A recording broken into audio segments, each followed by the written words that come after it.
Hello दोस्तों, मैं हूं आपका दोस्त अमित और आज हम पढ़ने वाले हैं क्लास 10th का जो सेकंड चैप्टर है अम्ल क्षारक एवं लवण उसको। ठीक है, तो आज के इस वीडियो में हम इस चैप्टर से रिलेटेड जितने भी इम्पोर्टेंट टॉपिक्स हैं जिनको जानना लगभग हमारे लिए ज़रूरी होता है, अगर आप इतना भी इस वीडियो के थ्रू जितना मैं बताऊँगा तो उतना अगर आप याद कर लेते हो या तो आप समझ लेते हो तो आपके लिए काफ़ी हो जाएगा। ठीक है, तो आज के इस वीडियो में हम पूरे इस चैप्टर को कवर करने वाले हैं, जितने भी इम्पोर्टेंट टॉपिक्स होंगे उनको हम बताएंगे।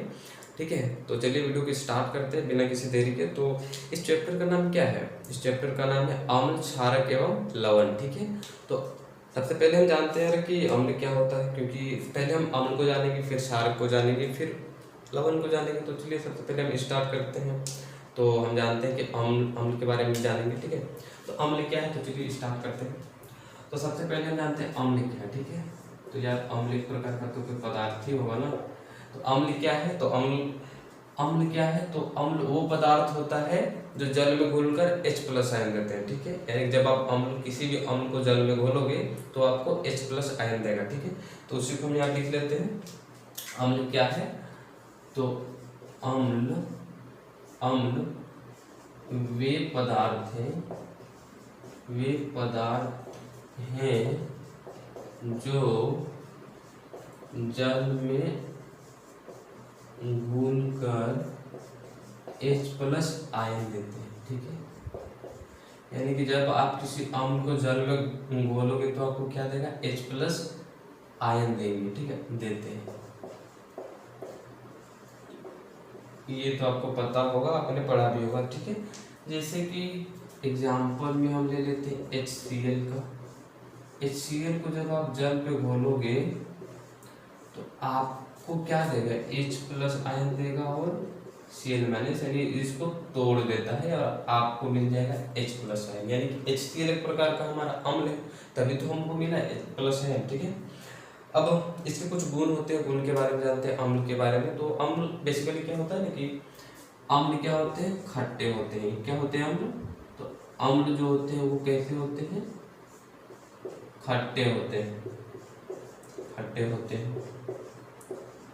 और दूसरा एक क्या होता है, ये जो होता है ना नीले लिटमस पत्र को लाल कर देता है। ठीक है, यानी कि जो नीले लिटमस पत्र होते हैं उसको क्या कर देगा, नीले लिटमस पत्र को लाल करता है। ठीक है, इसको याद रखने का तरीका है क्या, ABR। आप ABR रट लो। ABR मतलब क्या होता है, एसिड ब्लू रेड, यानी एसिड जो होता है ब्लू लिटमस पत्र को क्या कर देता है, रेड कर देता है। ठीक है, तो इसके कुछ गुण है, इसको भी आप याद रख लो। और ठीक है, अब इसके अगर हम प्रकार की बात करें तो इतना आपको याद करना। फिर इसके प्रकार टाइप में आ जाओ तो इसका जो पहला प्रकार होता है वो क्या होता है, प्रकार में प्रबल अम्ल। ठीक है, प्रबल अम्ल। ठीक है, तो प्रबल अम्ल किसको बोलेंगे, तो नाम से ही।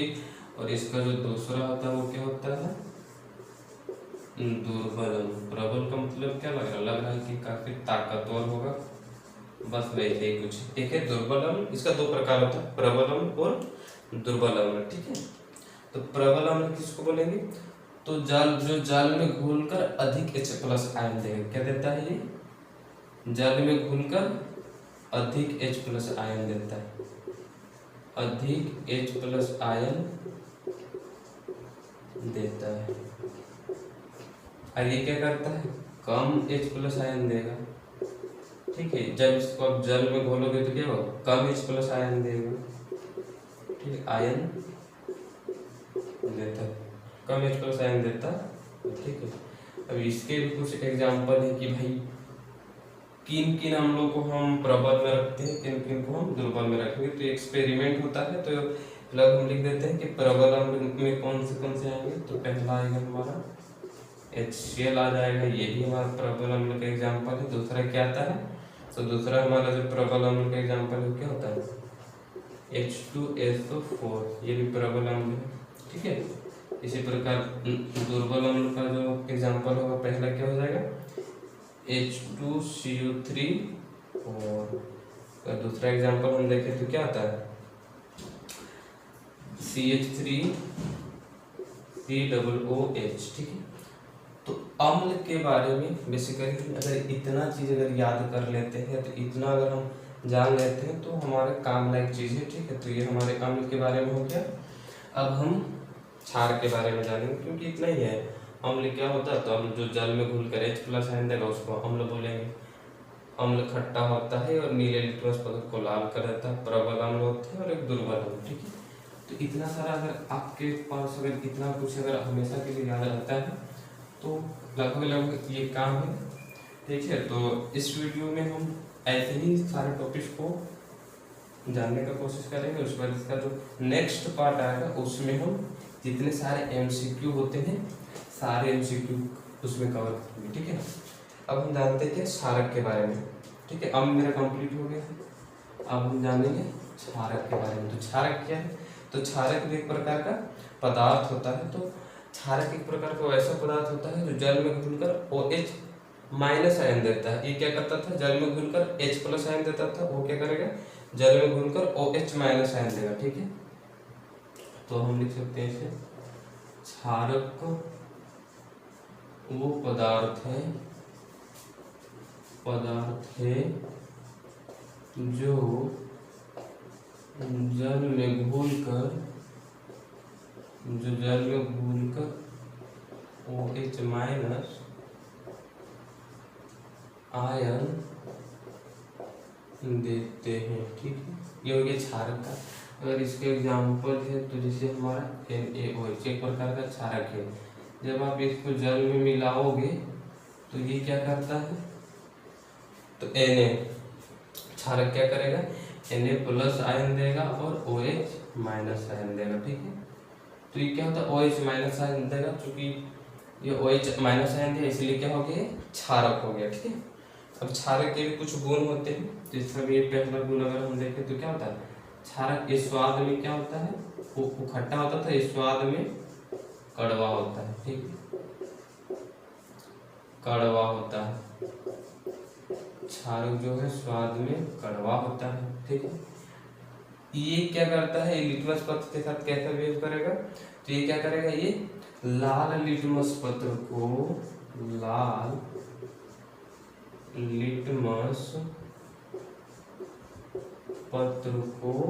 नीला करेगा, ठीक है, नीला करता है।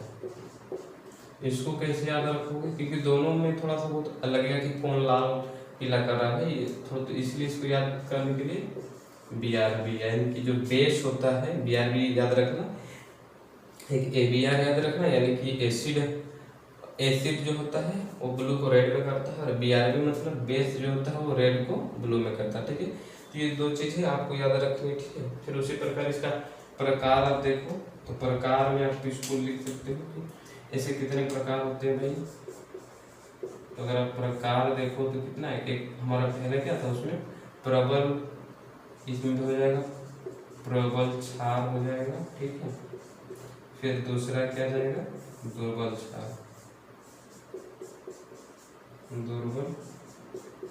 क्षार, ठीक। प्रबल क्षार और दुर्बल क्षार। तो प्रबल क्षार हम किसको बोलेंगे, जो अधिक OH- आयन देगा, ठीक है, आयन देता है, ठीक है। और दुर्बल क्षार किसको बोलेंगे, जो कम OH- आयन देता है, ठीक है। तो प्रबल क्षार के कुछ एग्जांपल है। तो प्रबल क्षार मतलब इसके अगर एग्जांपल देखें तो इसका आ जाएगा NaOH, दूसरा हो जाएगा KOH, ठीक है। इसमें भी देखें तो पहला इसका क्या जाएगा, कैल्शियम हाइड्रोक्साइड, दूसरा क्या जाएगा, मैग्नीशियम हाइड्रोक्साइड। तो ये कुछ एग्जांपल है। तो क्षारक से रिलेटेड अगर आपको इतनी बातें अगर याद है तो कहीं ना कहीं आपको क्षारक के बारे में बहुत चीज़ें याद है।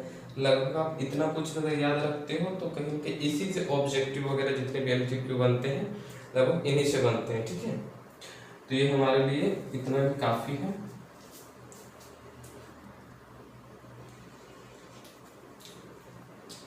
अब जो अगला टॉपिक है वो क्या, हमने अम्ल के बारे में जाना, क्षार के बारे में जाना, अब थोड़ा सा जानते हैं लवण के बारे में। ठीक है, तो लवण क्या है, तो लवण बेसिकली ज़्यादा कुछ नहीं है। आप जब लवण क्या है, तो जब अम्ल और क्षार के बीच में अभिक्रिया होती है तो हमारे क्या होता है, लवण का निर्माण होता है। ठीक है, तो और उसके बाद या तो धनायन या तो ऋणायन में जब अभिक्रिया होगी तो भी हमें लवण प्राप्त होता है यानी। ठीक है, तो लवण क्या होता है, तो बेसिकली क्या होता है, अम्ल और जब क्षार अभिक्रिया करते हैं तो हमें क्या मिलेगा, हमें मिलता है लवण। ठीक है, लवण मिलेगा। ठीक है, तो जब भी अम्ल और क्षार के बीच में कोई अभिक्रिया होती है तो हमें लवण मिलता है। ठीक है, तो लवण के विषय में लगभग लगभग इतने याद रखो, तो लवण के बारे में ज़्यादा याद रखने की जरूरत नहीं। ठीक है, तो अब ऐसे ही याद रखो कि अम्ल और क्षार के अभिक्रिया के परिणाम स्वरूप हमें क्या मिलता है, लवण मिलता है। जैसे कि हमारा जो है, हमारा ये क्या है, ये हो गया क्षार और ये क्या है HCl। ठीक, जब इन दोनों में अभिक्रिया होता है तो हमारा क्या मिलता है, NaCl प्लस H2 यानी कि पानी। ठीक है, यानी कि इनके बीच जब अभिक्रिया होता है तो ये इसके साथ कंबाइन कर जाता है और ये इसके साथ कंबाइन कर जाता है। नमक जो हम घर में यूज करते हैं NaCl। ठीक है, तो जब इसी प्रक्रिया को हम क्या बोलते हैं, उदासीनीकरण बोलते हैं। क्यों, क्योंकि एक दूसरे को, ये क्षार है ये लवण है, दोनों के अलग अलग प्रॉपर्टी है, लेकिन एक दूसरे को क्या कर देते हैं, दोनों के गुण को खत्म कर देते हैं और ये क्या उदासीन हो जाते हैं, इसलिए इस प्रक्रिया को उदासीनीकरण भी कहा जाता है। ठीक है, तो क्या होता है कि लवण क्या है, तो ये हमारा लवण हो गया। ठीक है, तो लवण के बारे में बस इतना याद रखो। और ठीक है, अब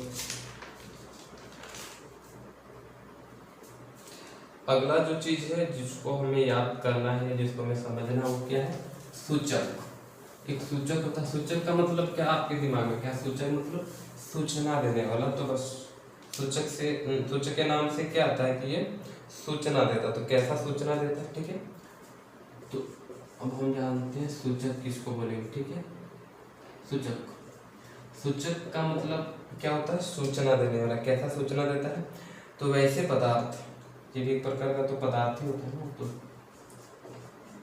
वैसे पदार्थ, वैसे पदार्थ जो एक काम करते हैं, तो थोड़ा नीचे कर देते हैं, दिख रहा होगा कि सूचक किसको बोलेंगे, तो हमारा क्या था, सूचक। सूचक क्या है, तो वैसे पदार्थ, वैसे पदार्थ जो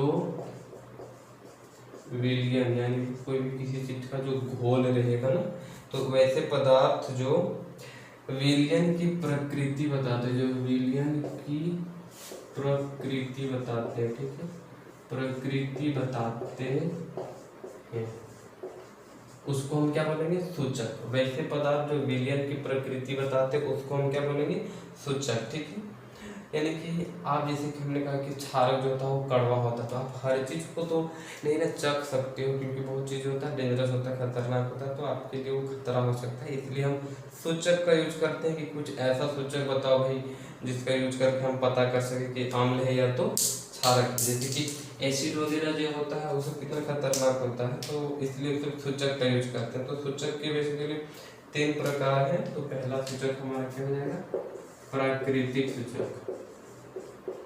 प्राकृतिक सूचक यानी वैसा सूचक जो जिसमें इंसान कोई इंटरफेयर नहीं करता, वो प्रकृति में वो उपलब्ध होते हैं। फिर एक होता है कृत्रिम सूचक जिसको इंसान बनाते हैं। ठीक है, और तीसरा जो सूचक है वो क्या होता है, गंधीय सूचक। गंधीय सूचक, ठीक है, तो इनके बारे में जानते हैं। तो देखिए प्राकृतिक सूचक किसको बोलेंगे, तो जैसे कि हमारा इसमें आ जाएगा लिटमस आ जाएगा। जो लिटमस पत्र था ना, जैसे कि वही ना, अब उसमें आप अम्ल डालते हो तो क्या होता था, वो नीले से ब्लू कर देता था। तो जब कोई लिटमस पत्र का आप किसी में डाल दिए, अगर वो नीला से ब्लू हो जाएगा तो आप क्या कह सकते हैं, एक प्रकार का अम्ल है। ठीक है, तो लिटमस क्या हो गया, लिटमस इसका एक एग्जाम्पल हो गया। दूसरा प्राकृतिक सूचक में क्या था, हल्दी आएगा। हल्दी देखे होगे, हल्दी जब हल्दी अगर किसी खाना खाते टाइम अगर हमारे कपड़ों में हल्दी गिर जाता है तो फिर जब उसको हम धोते हैं तो क्या हो जाता है, लाल हो जाता है। तो उसी पर क्यों, क्योंकि वो क्षार क्षार होता है, जो साबुन होता है वो क्या होता है, क्षार। ठीक है, तो फिर और तीसरा जो होता है वो गुड़हल। गुड़हल भी एक प्रकार का सूचक है। तो ये प्राकृतिक सूचक के अंदर में आते हैं। इसी प्रकार कृत्रिम सूचक, तो जो इंसानों ने बनाया, जो मानव बनाया, उसको हम क्या बोलेंगे, कृत्रिम सूचक। ठीक है, तो कृत्रिम सूचक का एग्जाम्पल हो गया मेथिल ऑरेंज।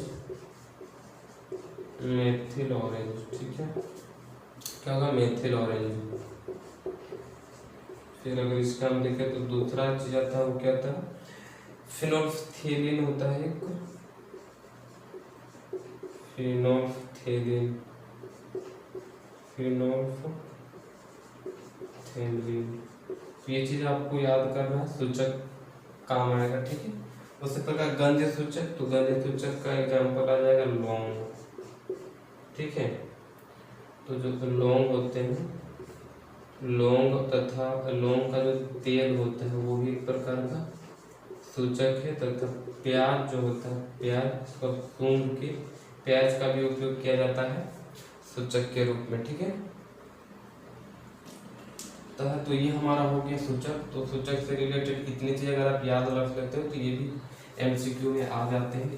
तो इसको भी आपको अच्छा से याद कर लेना है। तो मतलब एक दो टॉपिक, एक दो और कुछ टॉपिक से, इसमें से को आप उदासीनीकरण प्रक्रिया होता है। तो वही जब अम्ल और क्षारक जब अभिक्रिया करते हैं तो हमें लवण और जल मिलता है। इसको हम क्या कहते हैं, इस प्रक्रिया को उदासीनीकरण कहते हैं। ठीक है, तो इसको हमने बताते हैं। अब हमारा जो एक अगला टॉपिक है वो क्या है, पीएच स्केल। पीएच स्केल के बारे में आप थोड़ा जान लो। पीएच स्केल क्या होता है उसके बारे में थोड़ा सा जान लेते हैं। पीएच स्केल, ठीक है, इसके बारे में थोड़ा सा जान लो।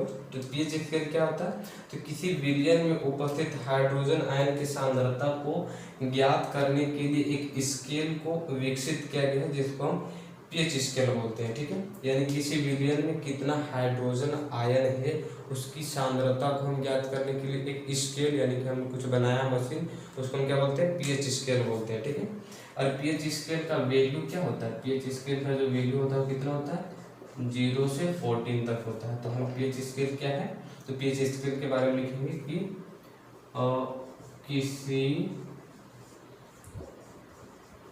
विलयन, ठीक है, किसी विलयन में उपस्थित हाइड्रोजन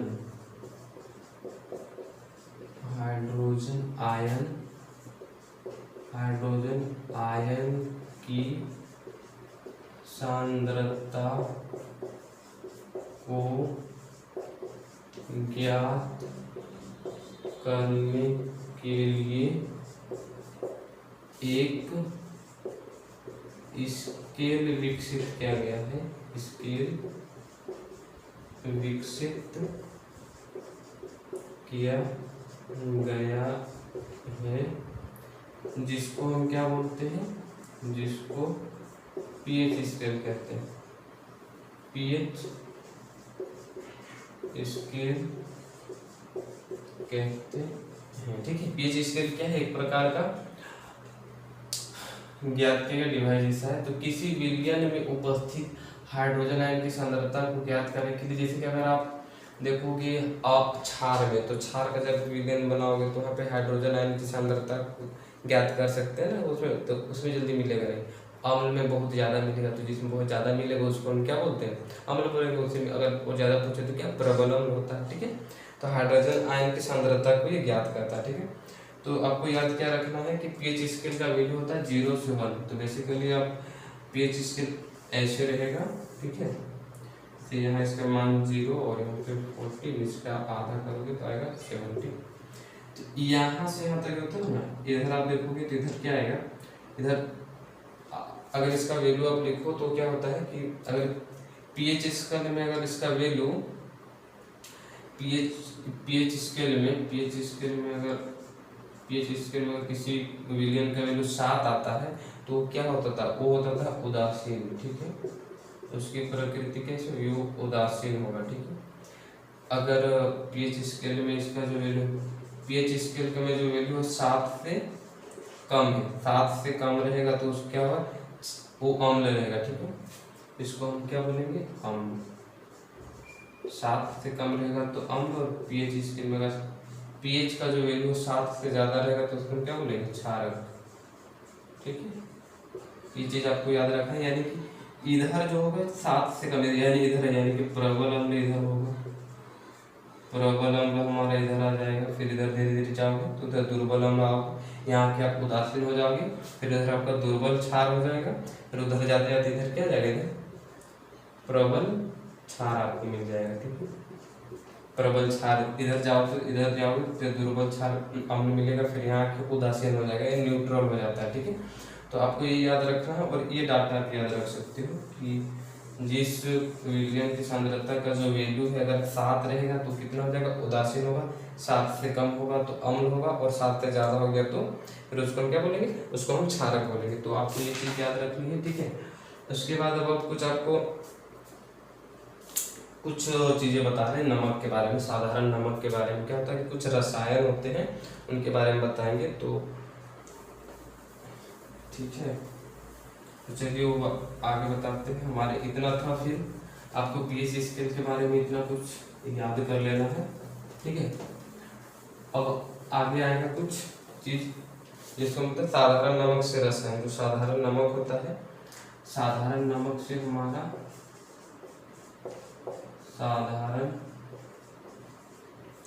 साधारण नमक से रसायन कैसे बनते हैं उस चीज के बारे में थोड़ा सा बताते हैं। रसायन, ठीक है। क्या होता है कि सोडियम हाइड्रोक्साइड का फिर कैसे बनता है, यानी कि हमारा जो पहला चीज है कि सोडियम हाइड्रोक्साइड है, कुछ रसायन है जैसे कि सोडियम हाइड्रोक्साइड, ठीक है, हाइड्रोक्साइड, सोडियम हाइड्रोक्साइड, ठीक है। तो सोडियम हाइड्रोक्साइड कैसे बनता है, तो क्या करते हैं कि जब आप सोडियम क्लोराइड के जल विलयन में जब आप विद्युत दौड़ाते हो तो क्या होता है, हमारा सोडियम हाइड्रोक्साइड का निर्माण होता है। यानी कि जब आप 2NaCl क्या हो गया, सोडियम क्लोराइड हो गया, ठीक है। तो इसका जल विलयन जब, यानी इसको जल में करने के बाद जब आप इसमें विद्युत प्रवाहित करते हो, ठीक है, क्या विद्युत, जब आप इसमें विद्युत दौड़ाते हो तो हमें क्या मिलता है, सोडियम हाइड्रोक्साइड मिल जाता है, ठीक है। उसके बाद एक क्लोरीन गैस भी देता है और हाइड्रोजन गैस भी देता है, ठीक है। तो सोडियम हाइड्रोक्साइड का निर्माण कैसे होता है, तो नमक का जब आप घोल बनाओगे उसमें जब इलेक्ट्रिक पास करोगे तो क्या होता है, एक दूसरे में रिएक्शन करके क्या करते हैं, सोडियम हाइड्रोक्साइड देते हैं, क्लोरीन गैस भी देता है और हाइड्रोजन गैस भी देता है, तो हमें क्या मिलता है, सोडियम हाइड्रोक्साइड मिलता है। तो उसी प्रकार जो एक विरंजक चूर्ण है, ठीक है। तो हमारा जो दूसरा रसायन है वो क्या है, विरंजक चूर्ण।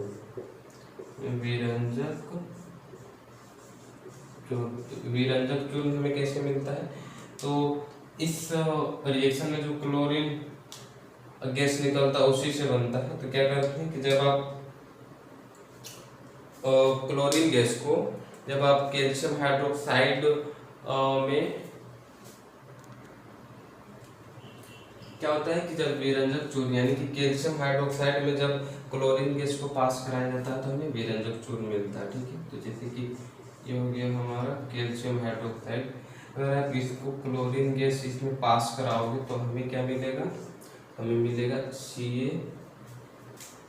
CaOCl। तो इसी को क्या, इसी का नाम क्या है, सामान्य नाम क्या है, तो विरंजक चूर्ण, ठीक है। तो इसका रिएक्शन ये हो गया, तो इस प्रकार हमें विरंजक चूर्ण मिलता है, ठीक है। फिर आता है बेकिंग सोडा। तो बेकिंग सोडा हमें कैसे मिलता है, तो बेकिंग सोडा में क्या होता है कि तीसरा जो हमारा है बेकिंग सोडा, क्या है तीसरा हमारा आएगा baking soda. Baking soda. Baking soda किससे मिलता है? तो देखिए नमक को जब जल में घोल के उसमें कार्बन डाइऑक्साइड तथा अमोनिया गैस अमोनिया प्रवाहित करते हैं तो हमें क्या मिलता है? बेकिंग सोडा मिलता है। ठीक है, जैसे कि नमक मिला है, फिर हमारा क्या होता है? पानी। नमक में और नमक यानी नमक का घोल में क्या हम कार्बन डाइऑक्साइड और अमोनिया को जब मिलाते हैं तो हमें क्या मिलता है? हमें मिलेगा अमोनिया क्लोराइड मिलेगा। अमोनिया क्लोराइड प्लस हमें क्या मिलता है? सोडियम हाइड्रोजन कार्बोनेट मिलता है। सोडियम हाइड्रोजन कार्बोनेट, ठीक है, प्लस हमें क्या मिलता है? Sodium hydrogen carbonate. और यही हमारे क्या होता है? ये हमारे क्या होता है? बेकिंग सोडा होता है। ठीक है, यानी कि जब आप नमक में मतलब नमक के घोल में जब आप कार्बन डाइऑक्साइड तथा अमोनिया को जब उसमें मिलाओगे, प्रवाहित करोगे तो हमें क्या मिलेगा? तो हमें बेकिंग सोडा मिलता है। तो ये हमारा हो जाएगा। तो आपको बस ये थोड़ा सा प्रोसेस याद रखना है। ठीक है, फिर बेकिंग सोडा इस प्रकार मिलेगा। बेकिंग सोडा का मतलब तो धोने का सोडा। तो बेकिंग सोडा में क्या करते हैं ना, जो बेकिंग सोडा होता है उसी में जब आप 10 मतलब 10 अणुओं का जब मिलाते हो तो उसमें हमारा धोने का सोडा बनता है। ठीक है, तो धोने वाला जो सोडा होता है कैसे होता है? धोने का सोडा इसकी कैसे बनता है? तो बेकिंग सोडा का फॉर्मूला क्या होता था? तो बेकिंग सोडा हमारा क्या होता था? धोने का सोडा। जैसे कि हमें मिलने के लिए हम क्या करेंगे? तो जो हमारा बेकिंग सोडा होता है, जब आप बेकिंग सोडा को जब गर्म करते हो, जैसे कि हमारा बेकिंग सोडा क्या होता है? तो बेकिंग सोडा का जब हम गर्म करते हैं, जैसे कि 2NaHCO3, ठीक है, ये हमारा क्या है? ये हमारा बेकिंग सोडा। इससे पहले जो हम पढ़े थे, जब आप इसको गर्म करोगे तो हमें क्या मिलता है? हमें मिलेगा सोडियम कार्बोनेट मिलता है। ठीक है, Na2CO3 plus H2O plus CO2। ठीक है, जब आप इसको गर्म करोगे तो हमें ये मिलेगा। फिर इसको जब आप जल के 10 अणुओं में जब इसको मिलाओगे तब हमें जाके क्या मिलता है? धोने का सोडा। ठीक है, तो जब Na2CO3 प्लस NH2O, ठीक है, तो जब आप इसको ऐसे मिलाओगे तो जाके हमें क्या मिलेगा? तो हमें मिलेगा Na2CO3 डॉट रहेगा 10H2O। ठीक है, तो इसका जो नाम है इसका नाम क्या है? इसका नाम है हमारा धोने का सोडा। यानी बेकिंग सोडा को जब आप गर्म करोगे, गर्म करने पर हमें सोडियम कार्बोनेट मिलेगा। फिर इसको आप जब जल के साथ मिलाओगे तो जाके कहीं हमें क्या मिलता है? बेकिंग सोडा मिलता है। ठीक है, तो ये कुछ रसायन थे नमक के द्वारा। हम इन रसायनों का यूज मतलब नमक के द्वारा इसको बनाया जाता है। तो इन रसायनों के बारे में थोड़ा बहुत जानकारी रखना जरूरी है। ठीक है, तो लगभग हमारा सारा टॉपिक खत्म हो गया। अब कुछ एक इम्पोर्टेंट टॉपिक है, उनको एक छोटा सा बचा, तो अब उसको थोड़ा सा बताते हैं। ठीक है, हमारा चैप्टर में जितने लगभग टॉपिक्स हैं सारे को मैंने बता दिए। अब कुछ इम्पोर्टेंट रसायन है, उनको अगर आप याद कर लेते हो तो आपके लिए बेटर होगा। ठीक है, तो हमारा फर्स्ट में क्या लिखा हुआ है? साधारण नमक। ठीक है, साधारण नमक का रासायनिक नाम क्या होता है? सोडियम क्लोराइड, जिसको हम NaCl से प्रदर्शित करते हैं। ठीक है, ठीक उसी प्रकार अगर हम व्यंजक चूर्ण है, व्यंजक चूर्ण को क्या लिखते हैं? Calcium oxychloride, calcium oxychloride CaOCl2। ठीक है, बेकिंग सोडा का रासायनिक नाम क्या है? Sodium hydrogen carbonate NaHCO3।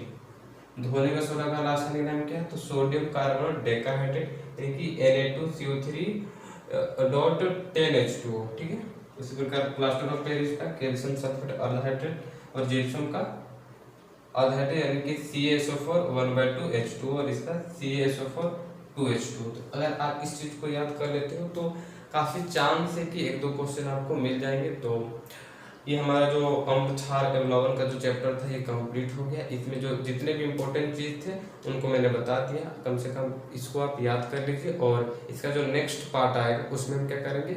इससे रिलेटेड लगभग 30-35 MCQ करेंगे। ठीक है, तो तब तक के लिए ओके बाय, थैंक यू।